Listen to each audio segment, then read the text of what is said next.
ჩვენი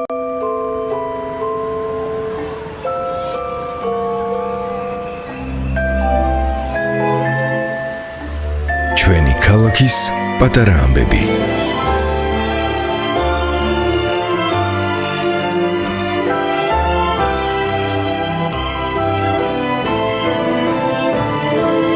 ერთი ადამიანის ბედი და ერთი პატარა ამბავი ჩვენი ქალაქის ცხოვრებიდან.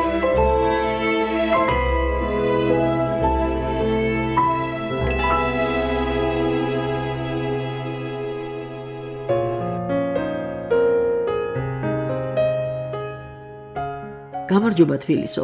ჩვენი ქალაქის პატარა ამბებია ეთერში და დღეს ისევ კლავდა კიდევ ერთხელ დიპლომატის და მათემატიკოსის საოცარი ქალის ლელა ანჯაფარიძის ჯადოსნურ აივანზე გიწვევთ, სადაც წინა კვირა საღამოს ვალსზე დაგვპატიჟა.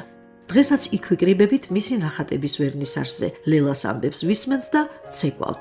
ამჯერად ტანგოს.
ჩვენი ქალაქის პატარა ამბები.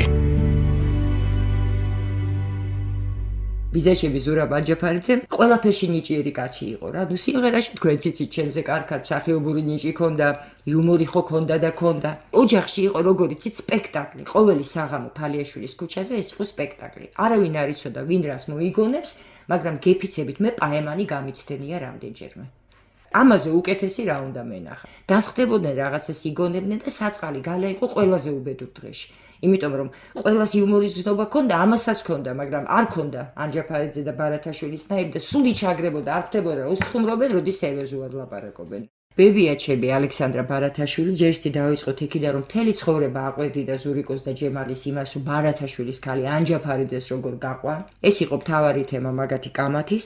არ იყო მაღალი ქალი, მაგრამ ძალიან ლამაზი ქალი იყო. 96 წლის გარდაიცვალა სამწუხაროდ მამაც და ბიძაჩემიც მოესწრო თავისი არაჩვეულებრივი შვილების სიკვდილს. მერე გარდაიცვალა, მაგრამ კიდევ ჩვენ გვამხნევებდა. სასწაული ტოლერანტული ქალი იყო. მე ესეთი მიმტევებელი ადამიანი არ მინახია ცხოვრებაში. თუ ვინმე სადმე ჩხუბობდა ეზოში, მეზობლად, ნათესავებში, ყველგან იყო ალექსანდრა ყველაფრის დამაწყნარებელი და დედაჩემთანაც, მამაჩემთანაც, ოქრო ქალი იყო რა, როგორც ვიტყვით და. ბებია აკეთებდა არაჩვეულებრივ ჩაის, რომელსაც მთელი ნათესავები ხდებოდით, ეს ტრადიცია იყო ალექსანდრა ბარათაშვილის ჩაის და იყო ესეთ ძალიან ცნობილი მომღერალი ელენ ჩერნეი, ის იყო რუმინელი, საოცრად ლამაზი ქალბატონი იყო. მის ნახვა სცენაზე არაფერი არ ჯობდა, ფერო და ზურიკოსთან ერთად მე მაქვს ნანახი. ეს ელენი სახში მოვიდა ჩვენთან სტუმრად. და ბებია გააგიჟა, იმიტომ რომ ხა ბებიაჩემი იყო ყოველთვის არის მინიკაბები არ უყვარდა ძალიან მაგალითად და შემოტკეცილი შავლები და რაღაცები. მოვიდა ხა ეს ელენე, ზამთარია, გაიხადა შუბა, აცვია სვიტრი ყელიანი. ფაქტიურად ქვევით არაფერი არ ეცვა. წარმოიდგინეთ, რომ დაავიწყეს ქალს კაბის ჩაცვა და მარტო ოდნავ გზელი სვიტრი იყოს და ჩექვა.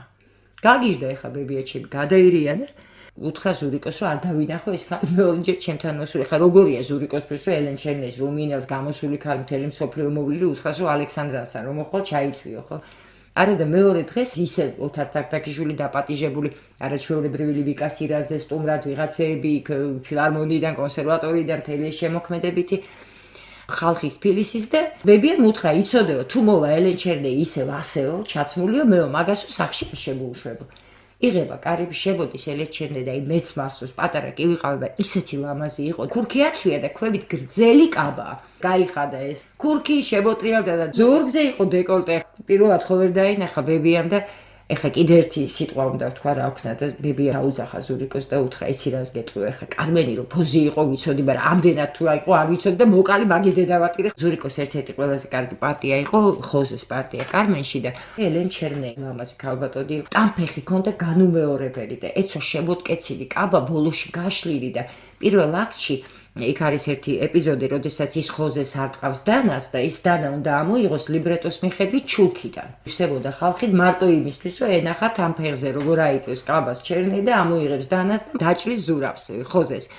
და მეორე აქტში ზურიკო უმღერის სასიყვარულო სიმღერას და ლიბრეტოში წერია კოცნა. კოცნის ზურიკო კარმენს და ისე კარგად მახსოვს დიდი მირცხულავა იყო დირიჟორი და გაგზელდა ეს კოცნა იმდენ ხანს რომ დამთავრდა ორკესტრი და ზურიკო არ უშვებს ამ ელენ ჩერნეის ესე იგი ხელს და გადაირია ხა ეს დიდი მეორეჯერ დაუკრა მესამეჯერ და ვერ დააფარეს ფარდა ესე ვერ მოაცილეს ეს ქალი. ჩვენი ქალაქის პატარა ამბები. ზურაბი ბიძაჩემი ცხოვრობდა 11 წლის განმავლობაში დიდ თეატრში და იყო სოლისტი და იქო და არაჩვეულებრივად ყუდრობინა ცენტრში მოსკოვის ოროთახიანი პატარა და ბებიაჩემი სულ ლობიოს აკეთებდა მოდიოდნენ მთელი ქართველები და ერთ-ერთი პირველი სტუმარი იყო არაჩვეულებრივი დავით გამრეკელი რომელსაც მე თქვენის ნებართვით და მისი მით უმეტეს დავარქვევ დათკას იმიტომ რომ უყვარდა როცა დათკას უძახოდნენ თავისი ულამაზესი ბუბუსა მეუღლეთი დათკა დილიდან იყო ჩვენთან სახლში, რომ გათენდებოდა ვიღვიძებდი იმისგან, რომ აუცილებლად ფეხებში ზის დათკა და ელოდება ალექსანდრას ლობიოს. არაჩვეულებრივი კაცი იყო, ძალიან უყვარდი და სულ თხოვდა, რომ მეცეკვა. თურმე დამცილის ეხა კაი გაგებით და მე ხო არ ვიცი და მე მთელი ცხოვრება ცეკვა მინდოდა და განსაკუთრებით მომწონდა მომაკვდავი გედის ცეკვა. უძახოდნენ ტანის უმირაიშევა ლებიძე. მაგრამ ესე ტყილა კი არ ვიცეკვავდი, ესე იგი უნდა დაჩსტარიდნენ აუცილებლად სკამზე ბებიაჩემი, ბიძაჩემი და დავითი და დათიკოსეთი, ხმა ხო იცით შალაპინს ადარებდნენ და бохихмит выступает народный артистка советского союза лауреат международных премий Лела Анჯაფარიძე ეს რა თქვა არ ცეკვავდი და მე გამოვიდოდი და ფართხალებდი და სუკანი ვიყავი ძალიან სასაცილო და ბოლოს კვდებოდი ესე იგი როგორც გეჩიეფერება მომაკვდავს და ერთხელ გავიგე და ისეთი ხმა ქონდა დათიკოს რომ ჩურჩულებდა მაინც ისმოდა და ზურიკოს ჩაჩურჩულა რომ ესო მომაკვდავი გედის ცეკვა კი არ არის больше похож говорит на танец умирающего слонёнка და ეს გავიგე. აი მე მეწყინა, ესე იგი, ერთი თვე დათიკო მოდიოდა ბოდიშის მოსახდელად ამხელა კაცი ჩემთან. რომ აი ოღონდ შენიცეკვე ახლა და ნუ ერთი თვე კაცი ვაწვალე და ბოლოს ერთი თვის თავზე ვაპატიე სლანიონეკი და ვიცეკვე როგორც იქ აპლოდისმენტებით. საერთოდ მათ არაჩვეულებრივი ურთიერთობა ქონდათ ზურიკოს და დათიკოს ერთმანეთთან და მე მახსოვს მათი დიეტები, ფანტასტიკური დიეტები ქონდათ, ორივე ხო წონაში ზედმეტი წონა ქონდა ორივეს და დარეკავდა ხოლმე ბუბუსამ. ისინი დასკლეთ დიეტაზე მეტყოდა. მე თქვი რას ნიშნავს ბუბუსა დიეტა? ნუ როგორც ყოველთვის ნარც თამაშობენ, გვერდით ერთი ვედრო სუშკა უდევთ და ერთი ყუთი მანგოს წვენი. ამას ერქვა დიეტა. ბუბლიკები რო არის პატარა იმას, ნუ ესე იგი ვითომ სუხარი ოცხობელა ისეთ იმაში და სუქთებოდნენ პირიქით ამ დუეტის დროს და სასწაულ რაღაცებს აკეთებდნენ, მიდიოდნენ მაგალითად მოსკოვში პიკის საათის დროს მოძებნდნენ ყველაზე ვიწრო შესახვევს რა, რას კი არსებობდა და ეხლა ზურიკო ხო დიდი იყო და ეხლა წარმოიდგინეთ ვიღაც მოსკოვში მოდის პენსიონერი უკავია ჩანთა, პორტფელი იმ ჩანთაში, ნუ შაბათი არის თუ კვირისა პარასკევის საღამოს სახში მიდის რომ ოჯახში დარჩეს რა. გადაუდგებოდა ზურიკო. გაიწეოდა ახლა ეს კაცი მაჟნუ, ზურიკოს მაჟნუ გაიწეოდა. აწვალებდა ესე 5 წუთი და ბოლოს გაატარებდა და რო გავიდო და იქ დახვდებოდა ორჯერ დიდი დათიკო. ვაი პატარა ბავშვებივით იყვნენ, იცით მე მაგალითად მეტროში მივიდოდნენ და ესკალატორით რო ჩავიდოდნენ გაჩერდებოდა ორივე და ეს ხალხი მოაწვებოდა, იმიტომ რომ როგორია ახლა. რაც ასწავლები, ერთხელ კიდე ზურიკოს რაღაცა სპექტაკლი ქონდა, დათიკომ გამოუარა და მოდიან მანქანით, ტაქსით და დაიწყეს სიმღერა პადმასკოვიჩი რა და ნუ როგორ უსმენოთ ყველიან, იცით რაღაცა, აი ნუ სასწაულად ეხლა მეწოდებიან მსმენელები თორე ვიმღერებდი და შეწუხდა ეხლა ეს ტაქსის ძღოლი, ნუ ეხლა იცის ეს სიმღერა ამ კაცმა შეიძლება ერთადერთი, მაგრამ რუსული სიმღერაა და გაჩერდა და რიბატა ვინი так поёте, ნუ არ არის ესე არ იმღერებაო და არ ვიცი ჩვენ ესე ვიცითო დათიკომ და ზურიკომ გაჩერდა, გამორთო საგარიშო და დაუწყო სწავლა ამათ პადმასკოვიჩი და როგორც იქნა გონია რომ ასწავლა და ამ დროს მივიდნენ სახში და სავიზიტო ბარათები მიაწოდა ორივემ რომ არიან სახალხო არტისტები საბჭოთა კავშირის და ორივე დიდი თეატრის მომღერალი. საერთოდ ჩვენ ოჯახში ყველა ლექსებით ვლაპარაკობდით. აბსოლუტურად ყველა, ეს ხო ტრადიცია. როცა ვიყავით, რა თქმა უნდა, ანჯაფარიძე ბარათაშვილების სულ ქონდა შაირობა ერთმანეთში. ძალიან კარგად მახსოვს, რომ ზურიკოს ქონდა მართლა გეუბნებით 1-2 ოთახიანი პატარა მყუდრო ბინა მოსკოვის ცენტრში კი იყო. და არ ქონდა პიანინო და როგორია ხარ კაცი სახალხო არტისტი არის საბჭოთა კავშირის და პიანინო არა აქვს და როგორც იქნა განვადებით გამოიტანა ორი რაღაც, ერთი მოსკვიჩი, მეორე კიდე პიანინო. ეს პიანინო რო დაიდგა და მე მქონდა მამაჩემის ხასიათი ყველაფერში უნდა შემძრავ ვიყავი, მენახა რატო მუშაობს, რა მექანიზმი აქვს და პირველივე დღეს მოვაძრე შავი კლავიშები. ნუ ეხა ეს დაინახა ბებიაჩემმა და გამომეკიდა მოსაკლავად და შევარდი ტუალეტში და დავიმალე და დავწერე იქ ლექსი, აი საოცარია გუში ლექსი რომ მითხრათ, რომ რა დაწერე არ მახსოვს, ის მახსოვს. და იქიდან ბებიას ვეუბნები ლექსს. ბებიას აქვს პიანინო, ლამაზია როგორც კიო. კლავიშზე რომ ხელს დაადებ, გეტყვის გიმღერს დორემიო. დღეს ავაწყე პიანინო, დადაუკარ ჟუჟუნ წვიო, ერთ დარტყმა დაკლავირო, მოესწარი შავი დღიო. 4 წლის ვარ მაქსიმუმ. ტუალეტთან ზის ბებია ჩასაფრებული. როდის მე ხო გამოვალ და უნდა მომკლას, იმიტომ რომ ზურიკო არ გვაპატიებს ახლა ამას. მოვიდა საღამო და შემოვიდა ზურიკო რეპეტიციის მერე და ნუ ბებიამ ახლა უთხრა ეს ცუდი ამბავი მოახსენა რომ გააფუჭაო პიანინო, გაგიჟდა ზურიკო და სად არის ეს უნდა მოიყვანეთ, უნდა ვაჩვენო ამას სეირი და მაგრამ ლექსი დაწერაო ბებიამ და ერთი რა ლექსი დაწერო მითხარიო და იქიდან იგივე ლექსი გავუმეორე და ალექსანდრა ეუბნება გამოვუში მგონი გენიოსი გვიზდება დედაც ვატირე ამ პიანინოს იონა. ეს ხო ჩემი პირველი ლექსი და პირველი რუსული ლექსი იყო სასწაულთან, რატომღაც მამაჩემს სწაუკითხე ძალიან ამაყად. Все мужчины подлецы, исключение отцы. ჩვენი ქალაქის პატარა ამბები. შვილი ყავს ძალიან კარგი გოგო, რომელიც თავის დროზე ცოტა დაიჩაგრა, იმიტომ რომ მე მაშინ მუშაობდი ბატონ ედუარდთან. შეველი ვიყავი საინფორმაციო დარგში, დღეში რამდენჯერმე ვაწვდიდი ინფორმაციას.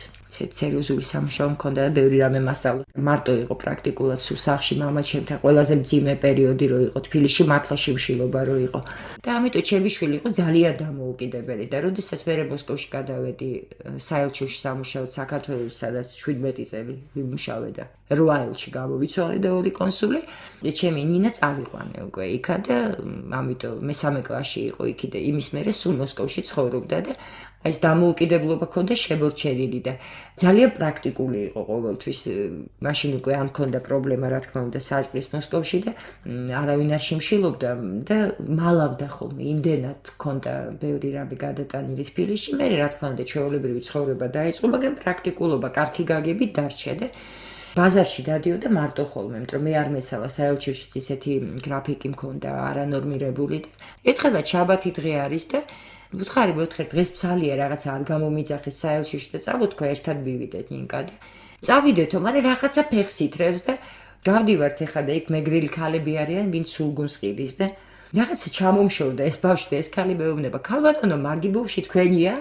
მე ვუთხარი, ჩემია თქო და რამდენი ჭკვიანი ბავშვია და მეტანი გუშინწედ მოვიდა მკითხა სულგუნი რა ღირსო უთხარ 15 მაინთი ასე მითხრა 10 მაგ და 2 წელი წაიღო.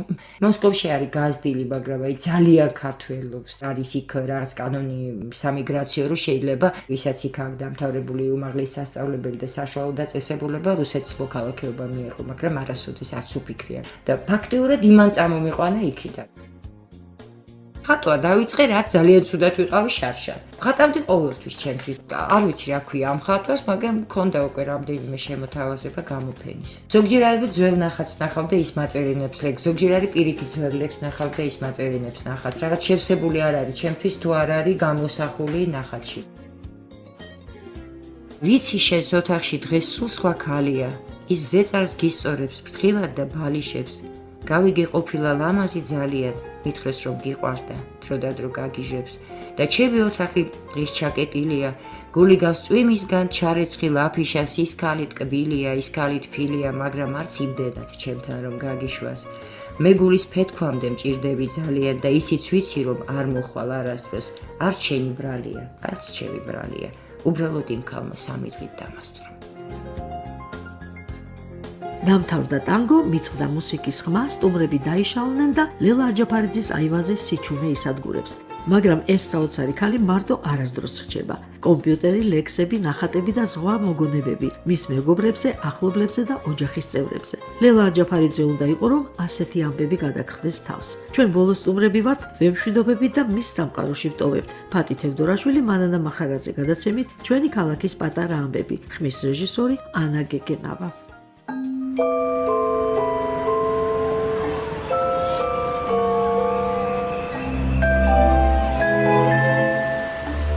ჩვენი ქალაქის პატარა ამბები.